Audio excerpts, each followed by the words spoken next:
Well, howdy YouTube gamers. Today we are watching a beautiful channel of Least God, or at least that's what we see in his description. Oh my god, dude, that's supposed to be just a regular react, but turned out to be something much worse. So initial idea was to watch Rusty's newest video. It's about the worst weapons in Elden Ring, and I and OnlyWaifu just wanted to see if we are going to agree, if we are going to disagree, this type of stuff, yeah? But I'm just going to show you some highlights from that entire live stream and a few points that actually makes me believe that practically every single channel, besides like a few that do this type of content, like, you know, like ranking contents, the tier list content, they are substantively are just terrible channels. And yeah, I mean, check this out, I guess.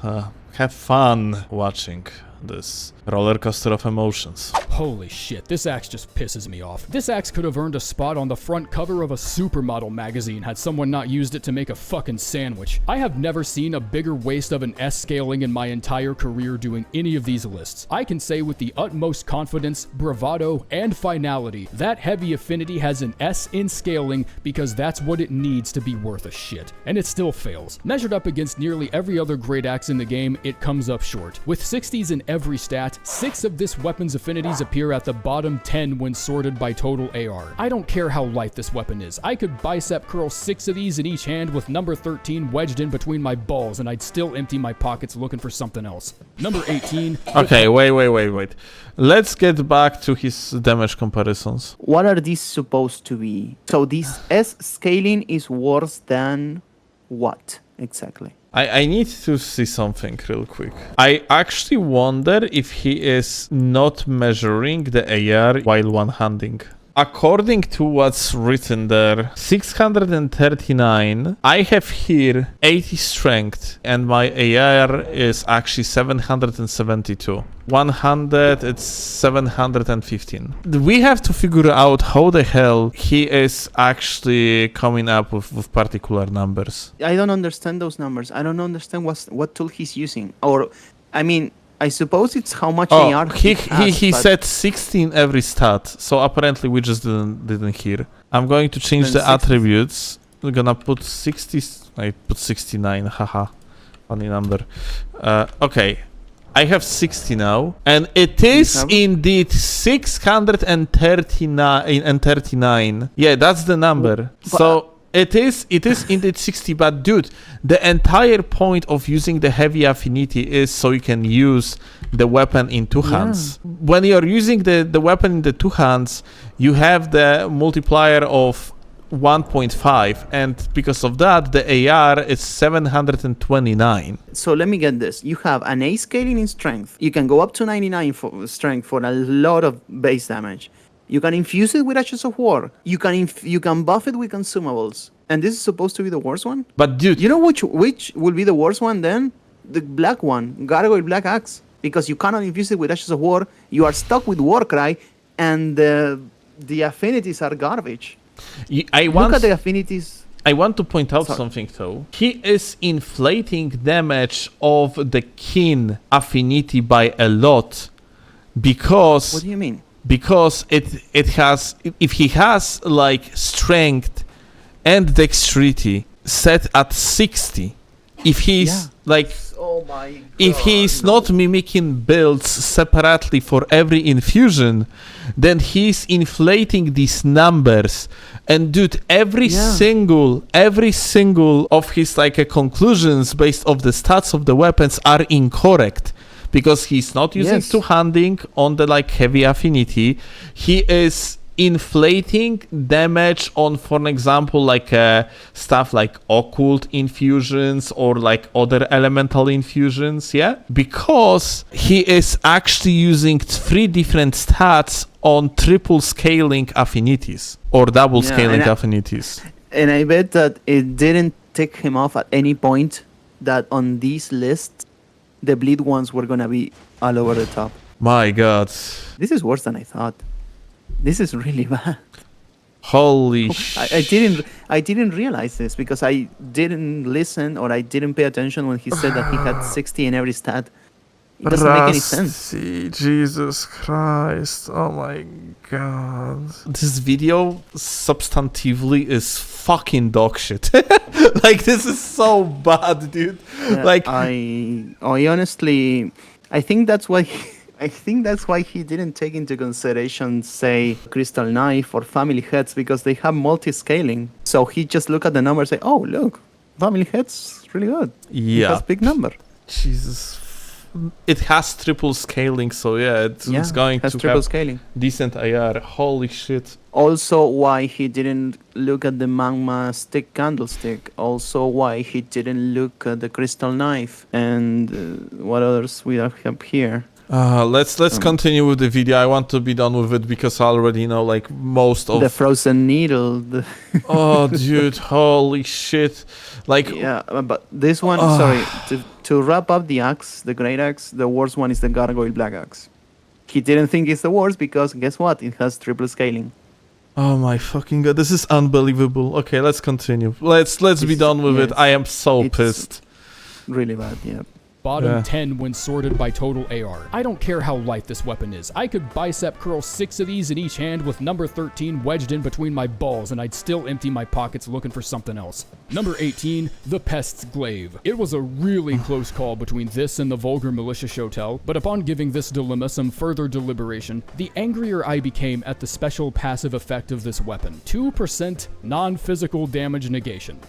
Why the fuck even open your mouth? It can't possibly be lore thematic since Kindred Pests seem to get mulched by any element I throw at them, up to and including rocks, swords, and my own fists. In every other context, there's at least a few affinities from a few different halberds that easily outpace this one despite needing to farm for it. And for some reason, somebody thought 2% more elemental defense was just the bargaining chip this weapon needed to contend with all of them. It's random, it's out of place, it begs an explanation, and judging by how well I've handled decisions justified by the esoteric lore in this game, actually hearing said explanation, if there is one, would probably do nothing but piss me off anyways. So my final verdict is just a big ol' who gives a shit. Okay, let me show you incredible use of this weapon and its passive. You won't believe it. If you are going to take it in the main hand, you have pretty shit weapon. But if you are going to take it in the offhand and then gonna use other weapon in the main hand, then you have additional 2% against magic. When you are doing hardcore optimization, this is actually good. And I myself was thinking to include the Pest's Glaive into my inventory as a swap against invasions where there is like a lot of mages in, just to stack up more magical defenses. Yeah, but that will require optimization, requires introspection, it requires analysis, it requires practice, and it requires to actually play the game. God fucking damn it. I'm so fucking mad. Like I am so pissed after like that hour discovery of the guy using like a 16 every stat and not factoring okay, let's just continue. Let's be done with that. You are mad. But which will you think is the worst halberd? The halberd? Halberd is still like has very good. No. It still has very good offset, yes. Gargoyle. Let me actually see. There is Gargoyle's black halberd. Okay, Gargoyle black halberd actually does exist. It cannot be infused. It's the shortest one. It's the shortest one, right? And by a big margin. Worst, and of course, he didn't say it's the worst because triple scaling. Okay, let's please continue. I'm so mad. The Scythe. It's a fucking Scythe. Gets left behind by all the other Scythes in the game. Can't even reach an Eth scaling with the Keen affinity, even though its base damage, I would say, more than justifies it. I think the only reason a select few players fall in love with its simplicity is because the other options all have noticeably higher stat benchmarks that take some time to level up to. So it stands to reason the double 14s on the basic Scythe look pretty attractive to someone just looking for a Grim Reaper cosplay, or someone who hasn't found the Grave Scythe yet. The Grave Scythe, despite scaling with strength, still has higher performance even with dex-centric affinities like Keen and Lightning. That's because you have 60 and 60. Okay, yeah. Aren't that many of them, so if you feel like you've slept on the basic Scythe, then that probably means you've also slept on the Scythe weapon type as a whole, and you should probably devote some time to checking out the others as well. Okay, so everything I'm going to say is that Scythe is fucking goated on arcane builds, for example, and it's like longer than the Grave Scythe, which also allows you not only for potentially catching your opponents off, like attacking here about PvP, it's actually the longest. With, for example, running attacks, like especially if you're going to aim the camera downwards, you have insane reach. With the Grave Scythe and with the regular Scythe, it's only better. It makes actually true combos in the PvP much easier when like the weapon is longer and Scythe is the longest in its own category. Which one do you think is the worst? Obsidian Lamina? Or the Halo Scythe? So I would say Obsidian Lamina, from my personal perspective, yeah. Although you could argue it's arcane weapon though. But regular Scythe is probably better arcane weapon. I don't know. Hard to tell, but yeah. It's definitely okay. No matter. Definitely not regular Scythe. Next one, Rotten Greataxe. 16, the Rotten Greataxe. This colossal weapon found itself in a three-way tie between the Golem's Halberd for dead-ass lying about the damage type it inflicts, the prelate... Use me? Okay, let's continue. Let's listen for the its rest lack of good to the base rest damage of despite his me breaking arguments. my spine just to pick the goddamn thing up. And this one. And I settled on this one for two reasons. One, you could pay me real money to find a more misleading group of stat requirements on a weapon, and I don't think I could do it. 30 strength, 10 dex, and this is a dex weapon. Fuck you. 2, a 3-hit attack string with animation speeds this slow is incredibly hard to make work for status builds. And the one hole in that argument being the absurdly high build-up numbers on the colossal weapon affinities this weapon doesn't even take advantage of. Worse yet, it chose one of the only 2 status ailments in the game that can't scale with arcane. But even still, at least Frostbite gets an affinity. No, we had to land on the one status that doesn't have its own dedicated affinity, nor can it be improved with arcane. 65 better be your favorite number, because you're not getting rid of it. Number 15. Unless you have greases. Jesus Christ. In which case, you can apply rot really fast. I just want to point this out, dude. That it's literally like one of the best colossal weapons in the PvP, at least. And in the PvE as well, most likely. Like, a lot of things in the PvE is actually pretty freaking like weak to the rot after all. Let me check something. So even if the scaling index is an A, as he puts it, that this is a dex weapon, infusing it with strength, it's better. And it has less stat consumption. Yeah, of course, you're gonna use it two-handed. And I mean, you can use it in the most efficient way, at least in PvP, is going to use it power stance with the wave dashes. Even if you use it power stance, 99 strength has more AR than dex. Than 30 strength and 80 dex. It has more AR than that. Well, so look at the importance of actually spreading your stats correctly. Because he wasted, let's assume he's a vagabond. So he wasted 15 points in... No, wait, that's 14. How much? 14 strength. How much? What's the strength of the vagabond by default? It says in here. Vagabond. Well, that's 14. Doesn't really fucking matter. Like this weapon is fucking amazing. Like it's one of the. Someone said I don't remember who. Many people said that Rustis is a numbers guy. That he looks at numbers and makes decisions. Then he looks at numbers terribly. Lol. If this is supposed to be the numbers guy, then I don't know. Numbers guy, dude. Okay, let's continue. I'm going to puke. Number 13, the Twinblade. Ever since I learned what I did about the status motion values of Twinblades, I've never been able to look at them with the same amount of respect. It's like having a son that gets all A's constantly, but then you find out he gives money to people on OnlyFans. Like you're still proud of him, but you just wish a few things would have been handled better. When pairing them up with flexible ashes like Double Slash or Sword Dance, Twinblades generally have the slowest animation speeds. So slow that even great swords and halberds tend to outpace them by just a few frames. Wait, stop here. Stop right here. This is not true, no? Sword Dance for Twinblade Godskin Pillar has 19 frames of startup. Dagger, parrying, dagger, Lord Steel, blah blah blah, falchion, okay. Nope, same numbers, same startup. It must be just a double slash. frames. The twinned knight swords still give more AR even on the key It's just not infinity, true. despite being tailored towards strength. The Gargoyle's heavy twin blade gets a high A in strength scaling. The Godskin Peeler comes readily equipped with one of the blackest, most disgusting ass blasters in the whole game, and the rest of the twin blade lineup only seems to get better from there. Number Gargoyle's black Twinblade is worse. Without a doubt. It's just lack of the ability to swap the Ash of War.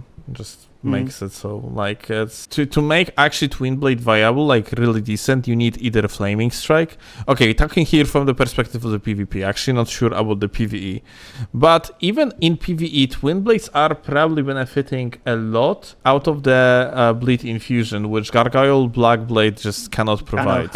Yeah. Yep. The Mace. Hammers as a weapon type have been enjoying some smooth-ass sailing lately. Ever since that one patch that buffed their animation speed, they've felt like completely different weapons. The Morning Star can apply bleed that much quicker, the War Pick actually does pierce damage now, and even the club given to the Wretch class has a scaling of 1.6 on its heavy affinity, even if the unbuffed alternate R1 chain still ends up being slightly slower than the standard chain. When you tally up all the advantages and disadvantages of each and every entry, the only weapon that doesn't really receive any significant favor here is the Mace. Playing with the Mace is just playing with the Morning Star without the bleed. That's actually not a joke or some exaggeration I just pulled out of my ass or anything. I tested for every single affinity and I don't think I saw a damage gap wider than like 10 between these two weapons. So I can all but verify at this point that using the Mace is probably one of the most nonsensical build choices you could ever make. Number 10. Okay, so The Envoy Horns, I think, is worse, but it has a C in 3 affinities. Nox Flowing Hammer on the base attacks is pretty fucking trash. It's the shortest one. The Envoy Horn is pretty bad. Monk's Flame Mace is actually, does exist. Yeah, and it has the Giga Worthless R2. Just in case, if anyone like ever wonder like what this weapon does because you never have seen it in action, that's its I R2. wanna see it. Monkey God. Dance. Yeah, like I would say that one. Oh my god. Yeah, like look at the range of it. This is worse than regular mace in my opinion, like 100%. Yeah, pierdolę, holy shit, mace is actually so much better, like even in the PvE if you are going for the charge attacks. Check this out, the difference in the hyper armor activation. Like the hyper armor on the mace activates on the frame 9. And on the funny monkey attack, it activates on the frame 26. It's not even fucking close, dude. So Okay, yeah, like let's the continue. yeah, the monk's flame mace is much worse. Rotten Battle Hammer. Listen to me, look me in the eye. This ain't your grandma's great hammer. Putting this in the mid-2s in the old weapons ranking video is a decision that's aged like unpacked cheese in the July sun, because ever since 1.09, great hammers have been kicking only the assiest of asses. I say all of this knowing precisely and confidently which of them is deserving of the bottommost step on the ladder, but being the worst great hammer is still like a 5 out of 10 or something. First, range might not matter that much in PvE if you're using a weapon type with a very tightly packed range of ranges, but when your data graph looks like this, I think it's worth at least a mention. It also has you muscling through one of the base. Those were the regular hammers. Yeah. Finger, Those are the regular stone, hammers. Yeah, those are regular hammers. Yeah, anyway. Can you continue? I just want to disprove Yes. like his claim about I think it's worth at least a mention. It also has you muscling through one of the base game's most frustrating catacomb layouts involving bomb-throwing imps, random mini-bosses, and a rough prototype for what one day, under a timeline depressing enough, could pass as an air conditioner. If you like the Rotten Battle Hammer for some reason, might I recommend to you the Great Star's Great Hammer. It's got way more range, higher AR even without the S scaling on the heavy infusion, and a status effect that actually fucking scales with something. Number 9. status effect that actually scales with something. This guy is unaware of existence of fucking greases. He thinks rot is bad. So okay, I like think the battle hammer, the regular battle hammer, will be it's worse. just worse. Seriously. actually crazy. So yes, this shit is very short. That's actually true. Like it's very, very short, and normally it's just like not a good weapon, all things considered. If not for one fact. First of all, you can apply rod on this hammer, like the grease, and because of that, you actually have like something around 150 build-up of the rod, which is fucking very good. And on top of that, the playstyle that you actually run for with this weapon in particular is you run in and you fucking have priority on the follow-ups. That's what happens in the PvP. In the PvE, pretty much the same story. Luber says, hey, would you like to have access to Mega Poison despite being on a pure strength build? No. Shit weapon, dude. No, like, I swear to fucking... Okay, let's continue. The regular one is worse. Next. Cirque. Throwing 2 projectiles at close range instead of 1 ends up being unexpectedly strong, even if the range on the actual projectiles still feel like they could use some work. It got a range buff on 1.12.3, and I'm not sure how this even happened, but the throwing attacks on the Smithscript Cirque somehow flew right under the sweeping nerfs to backhand blades in 1.14. Just sidestepped right around that. What? Is this Chad? Is this real? I mean, this is what is... and once again, like he's taking PvP into consideration. I mean, it's literally written here. Yeah, the Smithscript Cirque throwing attacks are not affected by this change. Never mind. I thought he meant every attack. It's still like kind of crazy though. That's actually the case. Like that's why it deals so much damage. You gotta have to show something to chat like after that. Shit. This does come with a noticeable deficit in base damage because they have a ranged attack, and the S scaling in its keen affinity closes that gap very comfortably, allowing it to compete with the Curse Blade and the standard backhand blade a bit more directly while still only weighing 2 pounds. Throwability is the only real edge that Smithscript weapons have over their competition, and I'm guessing the throwing range is sort of meant to be a little on the assy side, because if the range was actually realistic, there would be little point to using most other weapons. Okay, I think we can both agree that the one that can be infused with Ashes of War is worse. The one that cannot be? Yeah. Like I don't even know, like I'm going to be absolutely honest. First of all, I think this one doesn't really exist. The Curse Blade Cirque, I don't think it's real. I have never seen it. I think okay, so let me tell you something about Smithscript Cirque, okay? I have a particular footage here that I am going to use one day, but on the max level, I have met an individual that had this weapon, and he kicked my ass to the point that I actually didn't know what to say. On the max level in the PvP, this shit is ridiculous. Like with the blind spot, you can just do the jump attack, and then and then you can just straight up use the blind spot and never fucking get hit. Like you would need to preemptively use like I don't know, Flaming Strike, but on the max level, Flaming Strike basically doesn't exist because like you cannot use it with the blood infusion, which is like giga good, yeah. But it allows like you can do the running attacks, you can do the feint R2s, and you can do like a jump R2 attacks, and like it actually is so fucking strong. And when you're gonna get hit by that, it still applies bleed on you, yeah. So like on the max level, it's ridiculous. Like I actually am going to start using these myself. They are so absurdly fucking strong. Like right now on the screen, like you see me actually getting partial hit. When you're getting hit with both of these, you are receiving so much damage. It's actually fucking crazy, dude. All right. So, the worst one is the non-infusible one. Yes. In any case, I think that kind of wraps it up. To wrap it up in 10 seconds, the video was poorly made from the get-go because he had 60 in every stat and would look at numbers without considering multi-scaling. He was changing like the opinion. He was changing criteria. Yeah, he was changing criteria of the judgment. Yeah.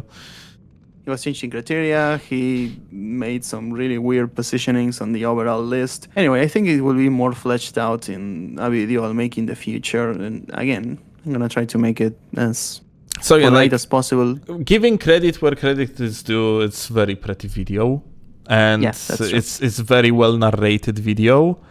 but it lacks substance, and just it being a ranking, so something that you would rather expect that there would be like some sort of the math behind it, there would be some sort of the like reasoning behind it, there would be essentially, there would be an essence, there would be a substance behind like whatever is actually said in the video.